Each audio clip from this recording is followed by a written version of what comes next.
When I was broke, I had rich habits. When I was broke, I had rich habits.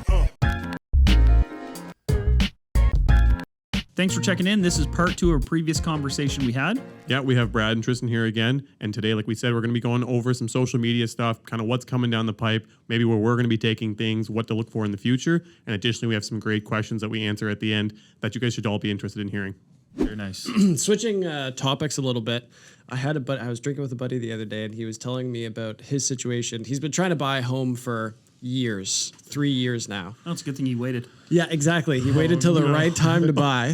But I won't expose him fully, but I'll tell him the situation. So essentially, he's been living at home for a really long time, saving up a ton of money. He has $80,000 sitting in his account. Shit, son. He's never invested the money in anything. He kind of kicks himself that he hasn't.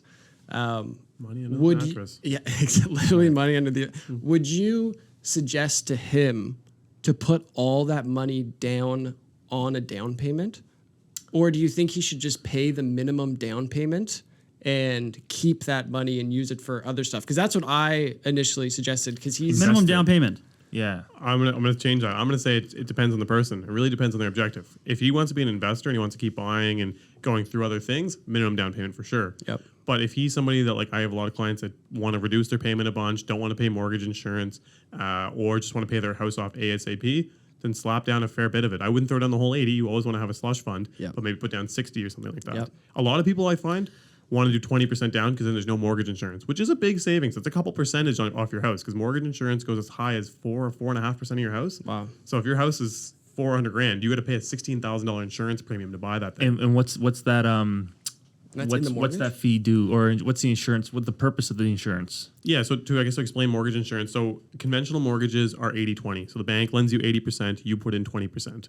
The second you want to go to a higher ratio, so a larger mortgage and less money down, to give the bank some security on that, they need you to get mortgage insurance, which is provided by CMHC. It's a crown corporation. Basically, the government's insuring your mortgage. They charge for that, though. So they say, okay, yeah, you can do 10% down instead of 20%, but to do so, you have to pay a 2.5% mortgage insurance premium. So 2.5% of your purchase price, the mortgaged amount, gets added onto your mortgage. Or if you go as low as 5%, it is a 4% mortgage premium. And that gets put on there basically to allow you to drop your down payment. You don't pay it on the day of closing. It gets added to your payments. Your payment goes up by whatever, $100 a month.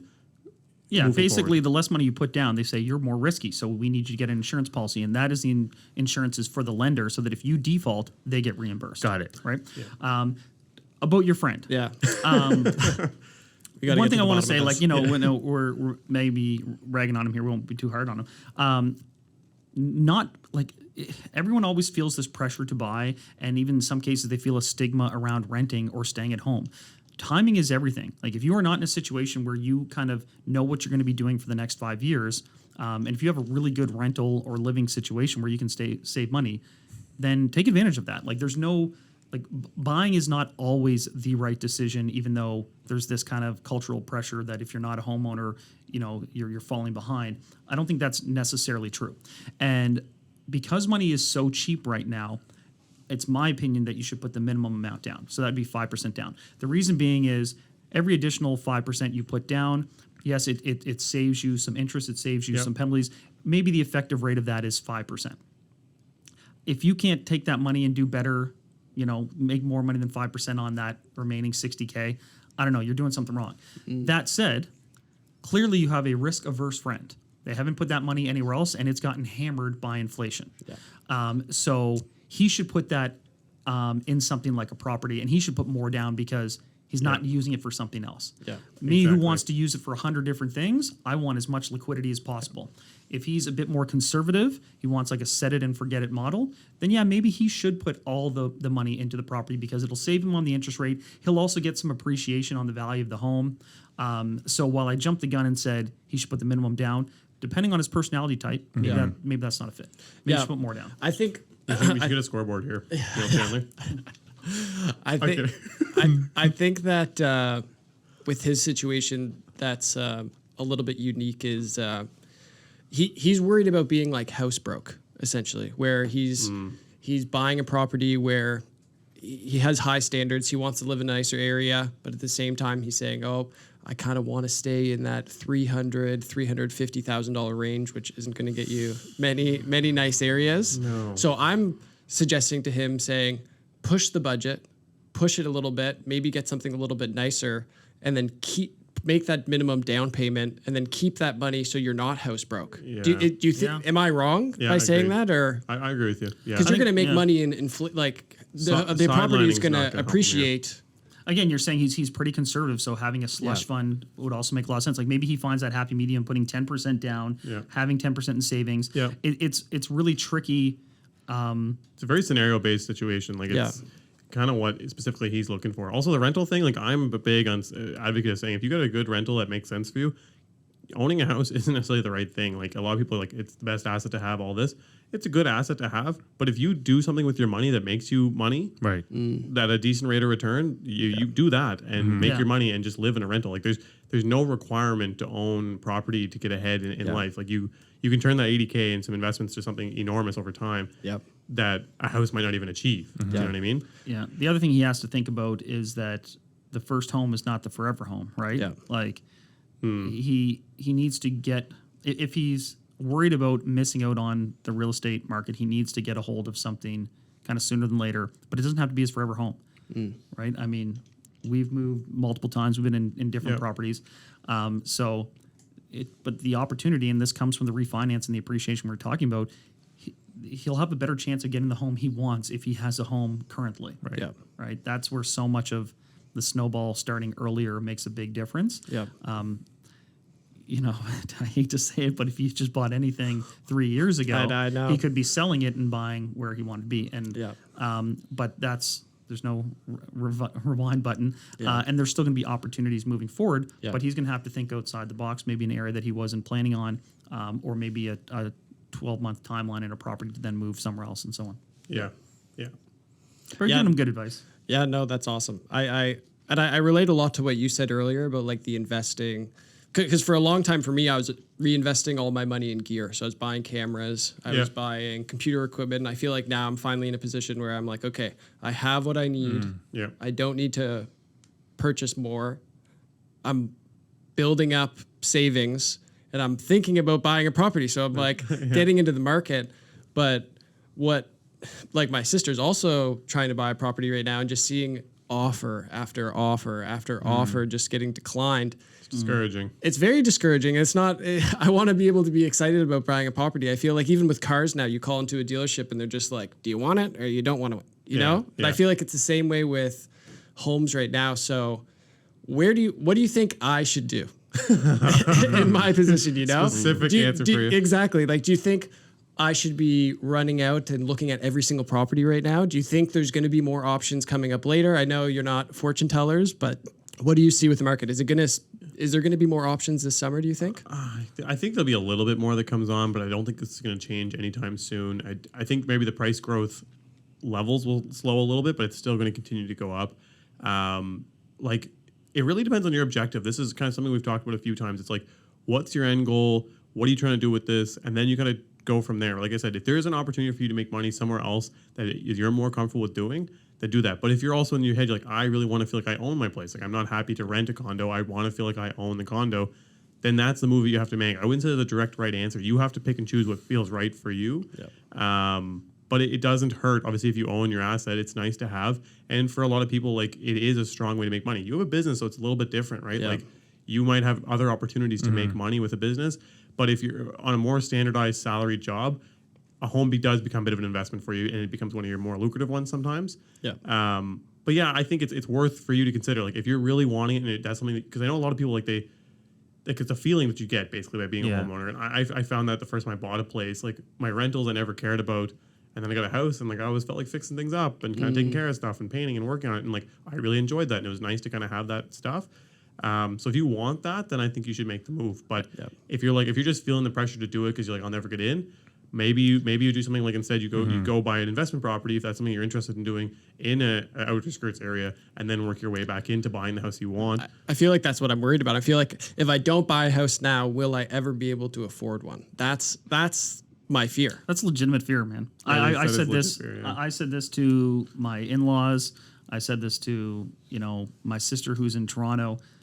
like if you have an area in mind, I even said this to people a couple years ago. Like the horse is leaving the barn. Yeah. On some of these locations. Like if you want to be on the peninsula, It's impossible you have to be realistic. Like, is your income going to outpace the real estate? Like, is your income growth going to outpace the real estate growth? Yeah. And for most people, it's not going to happen.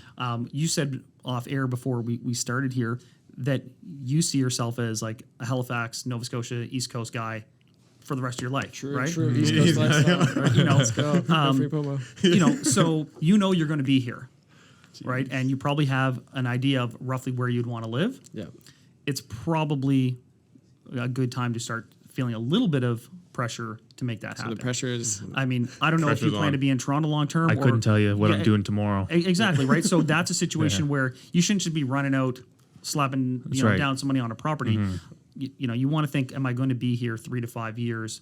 And that's part of the decision making. But I think you're right to feel a little bit of pressure. I hate to say that. Yeah, and no, this is yeah. part of our challenge out there selling houses. I don't feel any better now. Thanks, guys.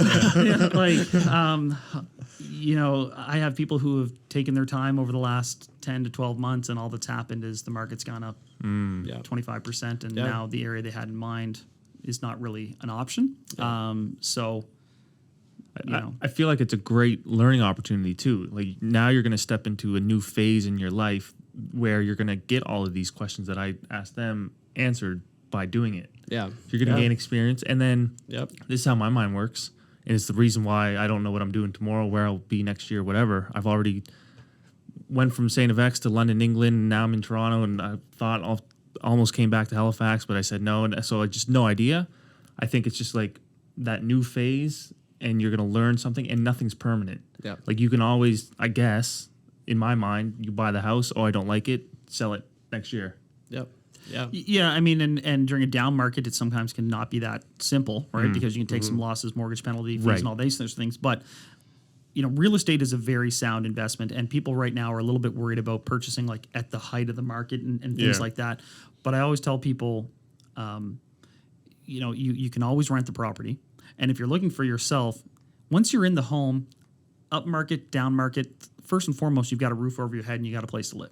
Yep. So if the market dips, would you rather it dip while you're in, a nice home that you're comfortable in? Yep. Or would you rather it go up and down while you have no property anyway? Like you might as well get into a property as long as you've got some predictability where you're going to be in the next 3 to 5 years. Sounds Yeah, like you're going to I buy a agree. house. Sold. Yeah. Sold. Take the first one. I like the idea of the duplex, like from the last episode. Yeah. Talking Yeah. about having a tenant on one side, living on the other side. I think that's what truly, really interests me. Yeah, it also gives you the flexibility. Like if you do decide to jet off somewhere for an extended period of time, you rent out your half, Yeah. right, or whatever your portion of the home. There's also all these other models like Airbnb didn't used to exist. Yep. Right. Like what you can do now to really hack a house, cash flow wise, while not even having to really live with a tenant.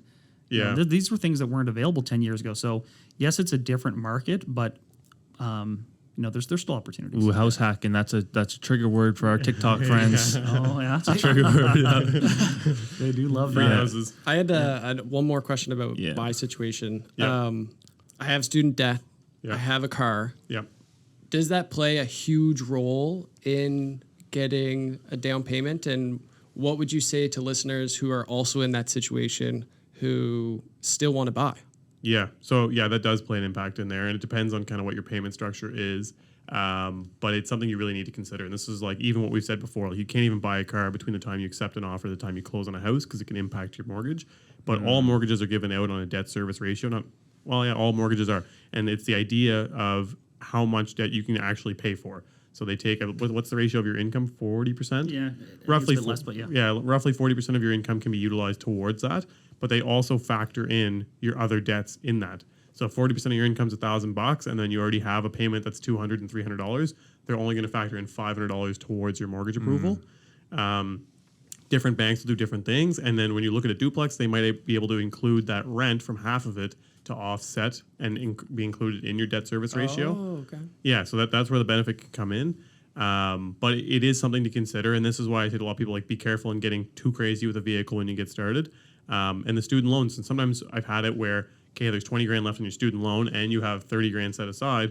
Well, it actually, for you to get approved, you pay off the student loan, and then you only do 5% down on the house, and you can get in that way, and you get your ratio up, and everything works out. Right. But yeah, it's something to consider is what your outstanding debts are, because that will really impact your abilities. This is also where a broker can come into play and kind of help you. Yeah, to look at your whole picture and give you some guidance. Because I find the people at the grade A banks, again, not to rag on them constantly, but they don't usually help, I find, that much on those pictures. They'll look at it and be like, nah, like you just didn't hit the criteria, so we can't approve you. Whereas a broker might be like, okay, we can do this, we can move this around, we can open a line of credit that can cover this off, we can close, and then we'll flip it back, and you're good to go. But that is definitely something to consider, and the less debt you have when you go to get your first place, the better. Good to know. Yeah. Good to know. Yeah, you can also look at hacking some of those things down, like Yeah, what changing would be your the car strategies? payment. Yeah.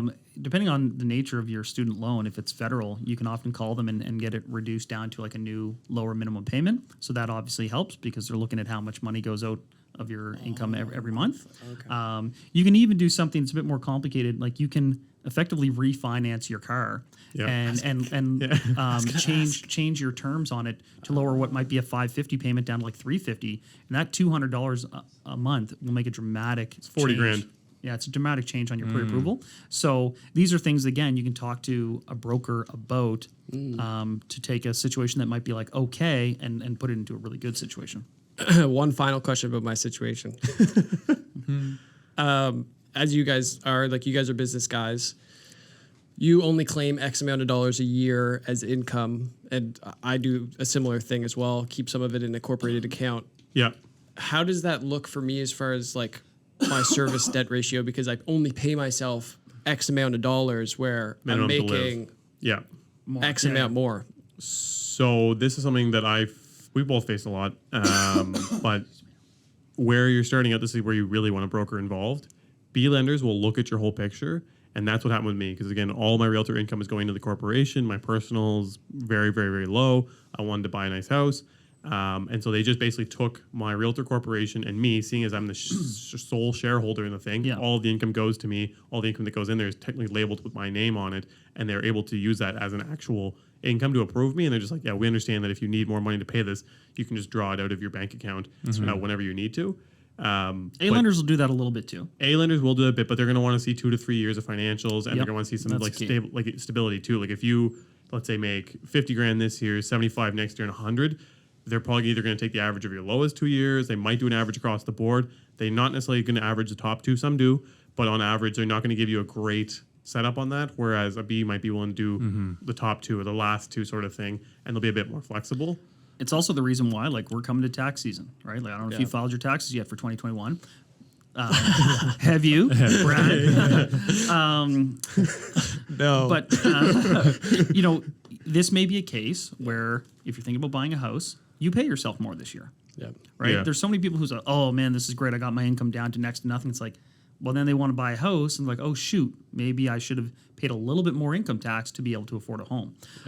So, again, this is sort of like planning what you think you might be trying to accomplish in the next 12, 24, 36 months, talking to a good broker, and short-term pain of eating it on some increased income tax for a bigger gain. Like, you might be in a situation, like, I'm not a big RRSP guy.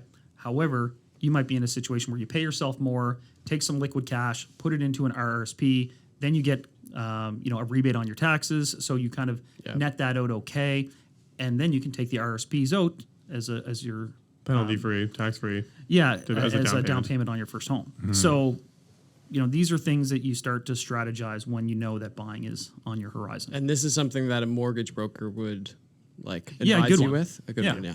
Yeah, They'll be and able to a advise good you. agent, and Sweet. Yeah. yeah.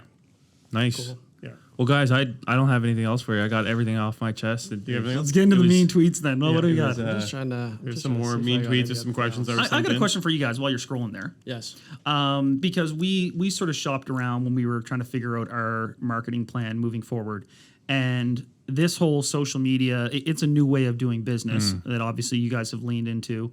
It used to be like there were gatekeepers to all these things, especially the marketing world, but early incarnations of like the digital space, like there were gatekeepers that sort of seemed like they had the hold on certain things. Do you feel now with social media, marketing is going in a different direction where it's less about who people know, and that there's more of an avenue for young guys who are just straight up creative, and that the content will win out? Well, I would ask, what's the context when you say marketing? Because my brain goes to who am I marketing for? Because that's going to depend on the strategies or content and how big of an impact social media today has. Right. Okay. So, for instance, if I'm trying to position an individual as an influencer or a thought leader or an expert, I'm going straight content. But then what scares me is I went to St. FX for a marketing degree. Haven't touched anything that I learned from those 4 years, and I'm not hating on the school. Yeah. I'm just saying now it's just all content. It's all thought leadership, voicing your opinion, and how do you position that? Yeah. The old style of marketing is like white papers and PDFs, Billboards, buses, and landing pages to collect info so you can run email ads and these big firms that would have like different. buying discounts because they bought up a certain amount of ad space all the time, Yeah. and you kind of felt, because we looked at some bigger firms or houses, whatever you want to call them, and but now it sort of seems, and this is not something I know, that don't need it. you don't need it, No. and these barriers, even like video production. That used to be a thing where now you've got so many tools right at your disposal. Yeah. Music creation's the same way. It just seems like a changing game. 1,000%. Yeah, it's totally different. I feel like 90% of advertising is on your phone. That's where you're looking, and the content is constantly switching with what people are engaging with. Like 3 years ago, it was photos. Yeah. Instagram was photos. Right. That's all it is. And if you open Instagram now, it's all videos. So Right. it's very interesting to see everything change, especially in the advertising space. Like with you guys, we've been pumping the reels, which boosts the engagement so much. So it's constantly adapting with the new trends. But I don't think that these huge marketing firms are going to stay as hefty as they've been for so long. I think that there's a lot of young guys like me and Tristen who grew up on YouTube, grew up with YouTube tutorials. We've been able to have all this access for so long. Ever since I was 10, I was making videos, So it's... Do you know what social media has done, though? It's just increased your discoverability 1,000-fold. You can have 5 followers, which is just everyone in this room right now, and you can put out a video that gets 5 million views from people in India, China, Pakistan, anywhere in the world. Yeah. And that's what this new age of social media is doing. You no longer have to run ads if you don't want to. Yeah. If you make good content and say stuff that people want to listen to, you'll get found. And then one last thing I want to say about content is why I really love what you guys are doing is because you guys are creating content with what you guys love. And I think for any other listeners out there who potentially want to create content, want to do essentially what we essentially do, like a barber of mine just got a brand deal just by posting him doing his haircuts. Yeah. So I think it's beautiful what you guys are doing as far as like leaning into what you guys know and creating content. I think there's an opportunity for everybody to create content and grow and build an audience. And I love what you guys are doing.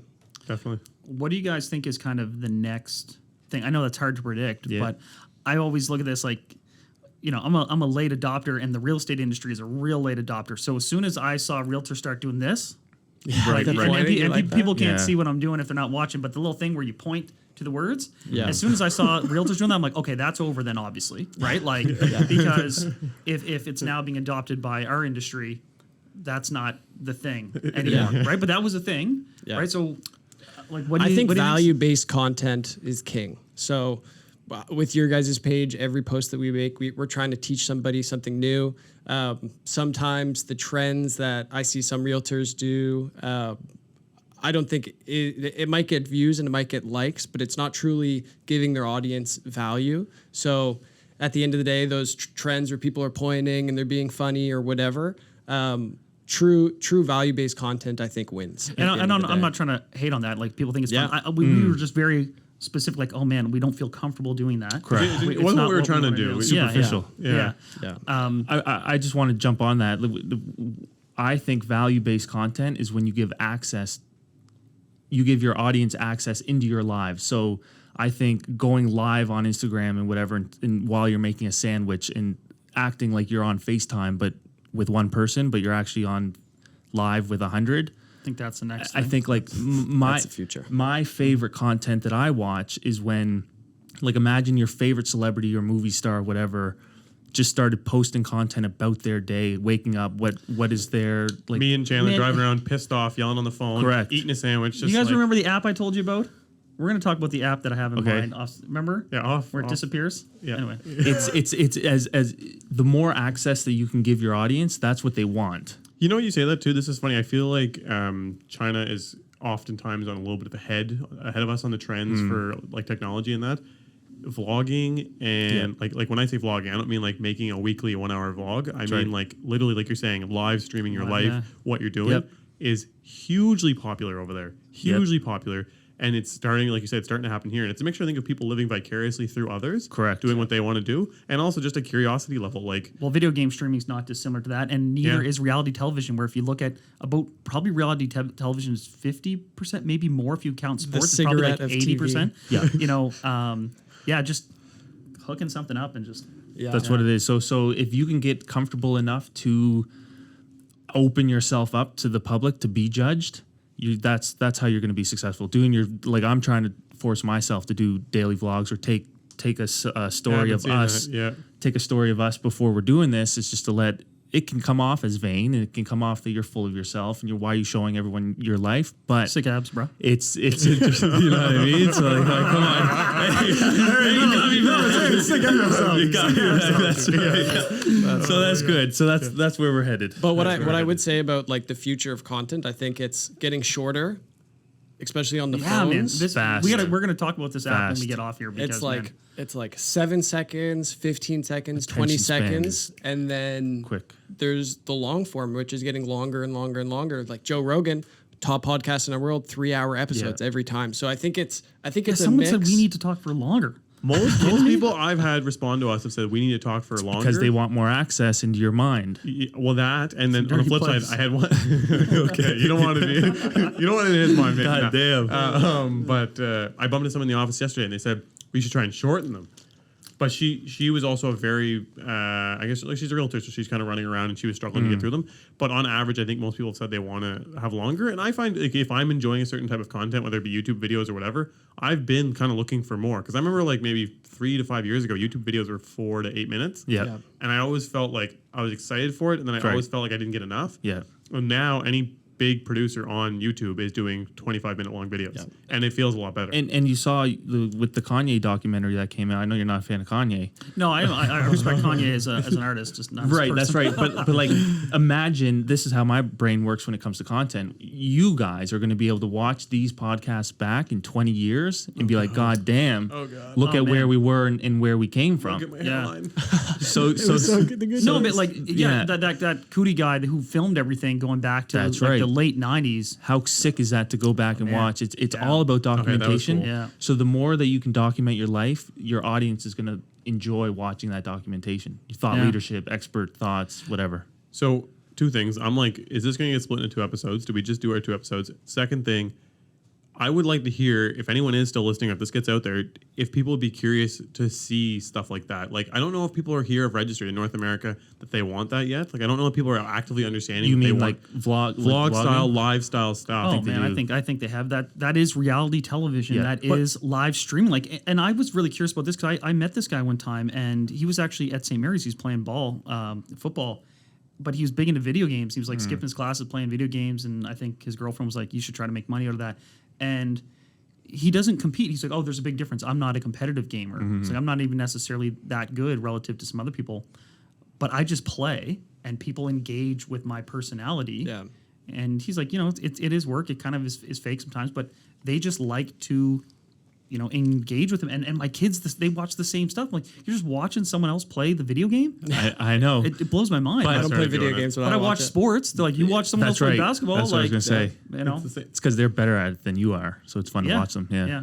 But even, I know with the video gaming stuff, like, it's not even have to be that much better. It starts to become their personalities that people fall in love Yeah, with. oh, Totally. yeah. Like, I know a couple of my friends do it, and like they're just funny guys, and like they're good. Obviously, they're great at the game, but they're not like on the top 10 list of the world or anything. But they're very funny, and people love their personality, and they love to engage with them.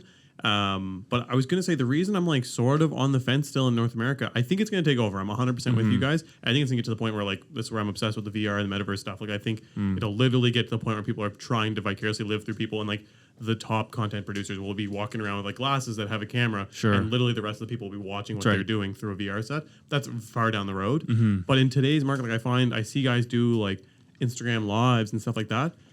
And I feel like the check-in ratio is low. Like I'll see like a few people hop on, but I feel like it's almost like it's like awkward. Like I feel weird. Sometimes I click on, I see you pop yours up, and I opened up for a bit and sat on there. Right, because you know that they know that you're in the room with them. Yeah, and you're like, oh, it's just us two. You're just watching me. When there's like sub 20 Yeah. or 30 people, I'm just like, they can definitely see that my name's on the screen right now, and that I'm watching. It's I also sometimes feel bad for them. They're hopping on live and like only like 10 people are watching. I'm like, ugh. No, I think TikTok is doing a better job at that because you can scroll through your TikTok, and here's the discoverability aspect: is I can come on to someone's live that I don't even know who they are, and they have 25,000 viewers.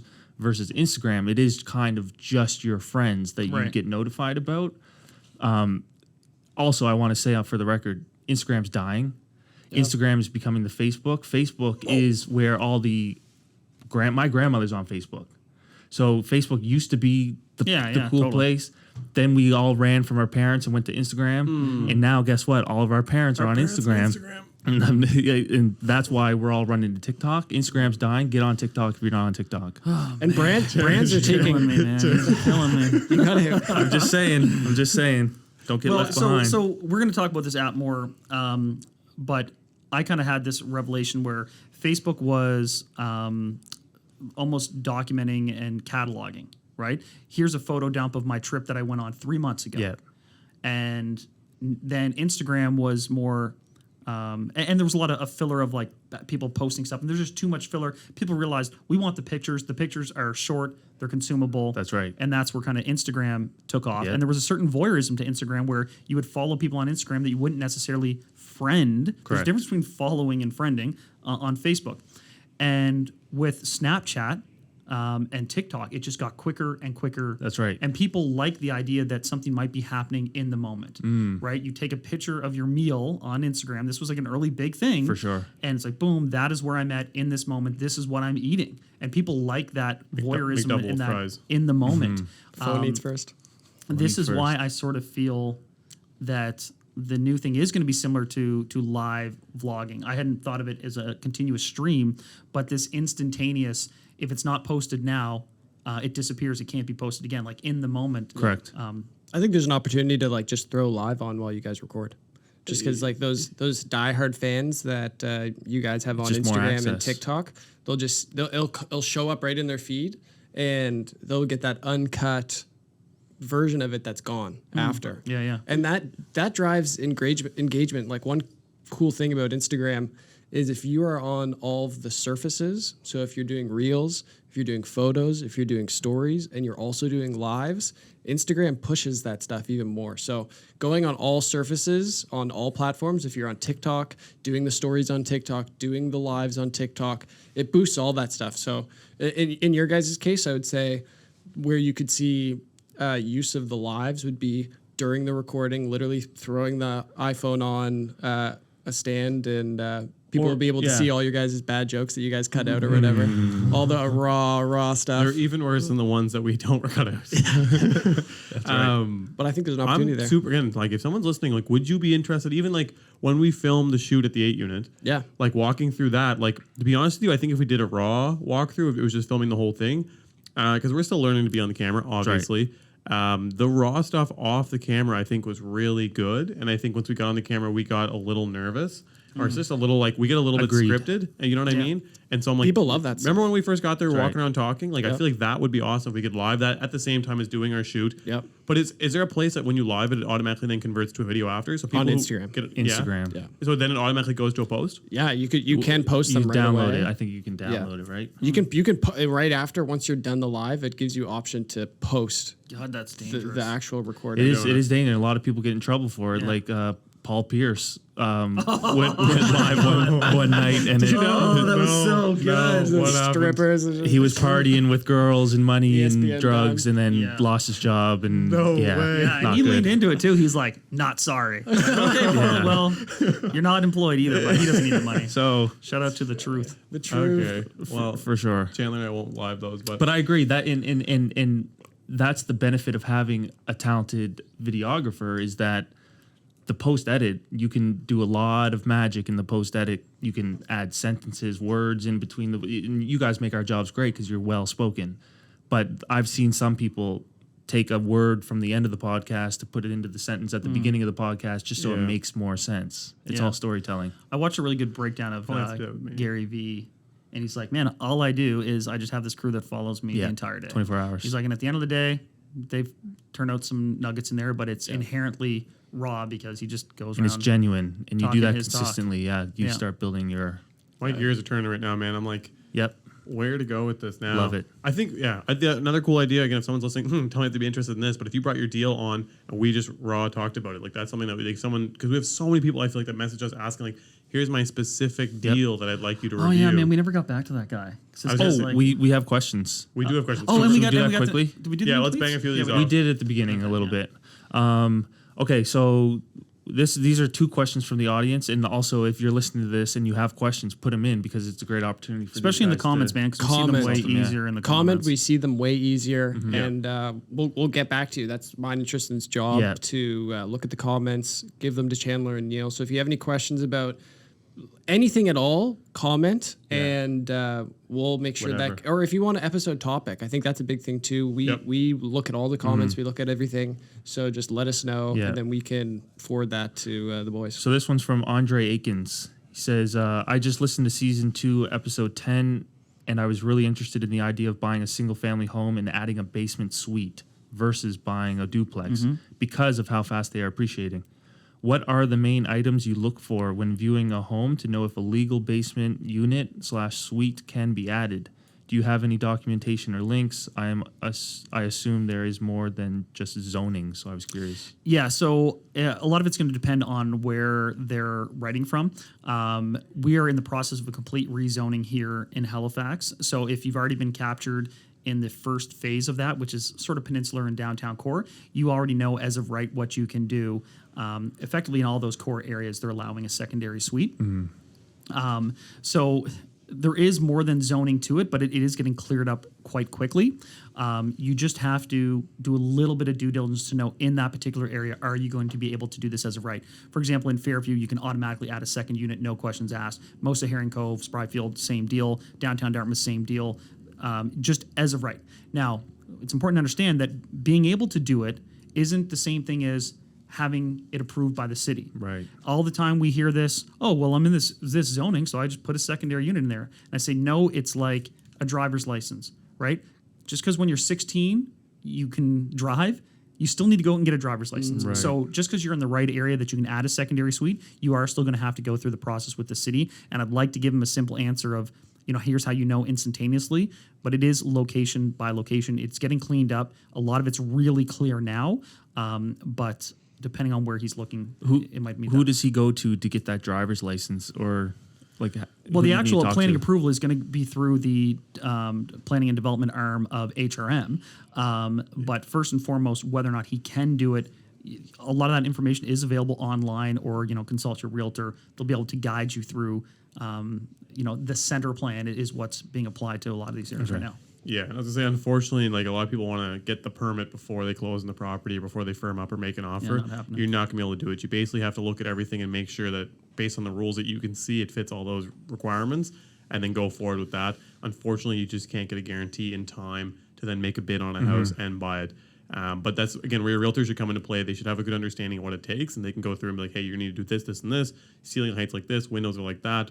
Your sewer line goes out here. You're going to need a pump. Like, they should really give you the broad overview that can allow you to make a fairly confident decision. Of course, it's not a guarantee, but it's as close as you can get to it being a guarantee. Sweet. Okay.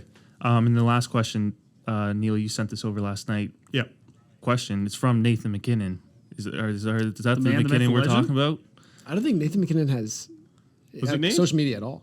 No. No, not the Anyway, real. Nathan McKinnon, the hockey Do you player. know Nathan I don't McKinnon, know. the I hockey do, yeah. player? Okay. Yeah. Anyway, Nathan colleague's a McKinnon, fan. whether it's him or not, Exactly. I was cool with him. It Yeah. could be. something, yeah. So, my fiance and I are saving up to buy our first home. It's not Nate. He already It's has not enough him. money to buy a house. It's not Nate the Great.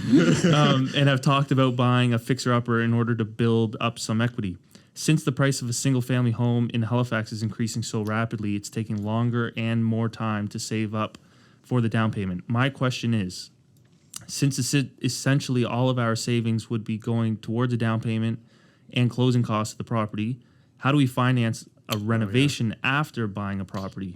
Is this something that can be built into mortgages, LOC, or should we save a mountain of cash to pour into the renovation once we're able to buy a home? So all of the above are options. So this is something that they can do in different ways. So right off the hop, like we talked about, A, B, and C lenders, your different levels. A lenders will give you purchase plus, it's called, and that's up to 10% of the purchase price. So if you buy a $300,000 house, they'll give you $30,000 towards doing renovation. renovation. Exactly. Yeah, you can get some exceptions to push that a little higher, but yeah, good rule of thumb. Yeah, good rule of thumb is 10. It can go a little higher, but they're not super keen all the time. And you got to make sure you have a mortgage approval that's high enough to suffice it. Oftentimes, too, they're going to hold the cash until you're done. So you usually need to hire a contractor, explain to them that you're in Mortgage Plus, and you don't get the money until the work's done. So maybe you can give them a little bit to get them started, but they might have to front a kitchen for you, and then they can get the release from the bank, and you can pay them.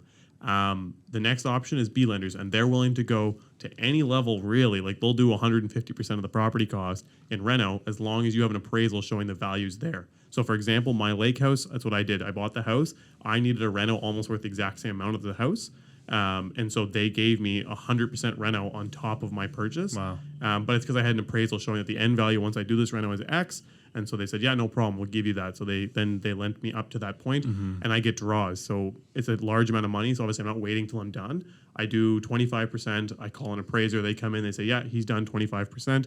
Then the bank releases the money, and I get it, and I keep rolling forward, and I do the same thing. Something for Nathan to keep in mind is you still need to put a down payment based on the renovation amount too. So Yeah. if you're doing 95% financing, meaning you're putting 5% down, if you add an extra $30,000 to your mortgage, you're going to have to put 5% of that $30,000 also down into the mortgage. So he's now creating a picture of, if you max out your pre-approval, they are not going to add additional mortgage funds for renovations. So you need to now get a fixer-upper that falls under your pre-approval so that you can add those renovations in. Because alternatively, you're looking at B lending, which is certainly an option. Or you are doing things like putting it on a line of credit. And there are people out there who have taken a short-term variable mortgage, purchased a property, thrown everything on a line of credit. Maybe they can secure a line of credit for $60,000, renovate the property, carry that debt with minimum payments, and then refinance the property at the end and pay off the line of credit. So you can do it. You just need to be very careful of how you line up those products, because if you go out and you get a $60,000 line of credit before locking in your mortgage, Yeah. all of a sudden, boom, you've just killed your borrowing ability for that mortgage. So Yeah. you effectively have to get the mortgage secured and in place, and then go out and get a line of credit after the fact, which may be tricky. So he's in a difficult situation there, but there are some things he can do. There's one last option that I've taken for a lot of my stuff, and some of my clients have as well, and that's private lending. Interest rates are insane, 10, 12, 14%, but they will be very open to negotiating and figuring out a way for you to get into it. So if you're very confident that you can buy this place and get the work done in 3 to 6 months, they might be willing to give you a very high leverage ratio, knowing that you can get it done, and as long as there's an end value. Basically, if you walk into a private lender with an appraisal saying it's worth 500 grand, they'll give you pretty much up to 400 grand, no problem. So if you're buying a place for 200, they'll give you that other $200,000, and you can run with it. Interesting. But you got to understand that you're making interest-only payments on that money, which can be $4,000 a month, and it's intense. You're paying no principal down, and you're on a short timeline. If you got to extend that 6-month period, you could get slapped with another $10,000 in fees to do it. The interest rate can go up. Like they're making money, so you got to Makes sense. factor that in. But if you're prepared to do it, I have contractors that they buy houses and they're fast, like they're literally in there working themselves, swinging the hammer. They do that because it's very easy to get the money, and they're willing to kind of give them really large sums really quickly.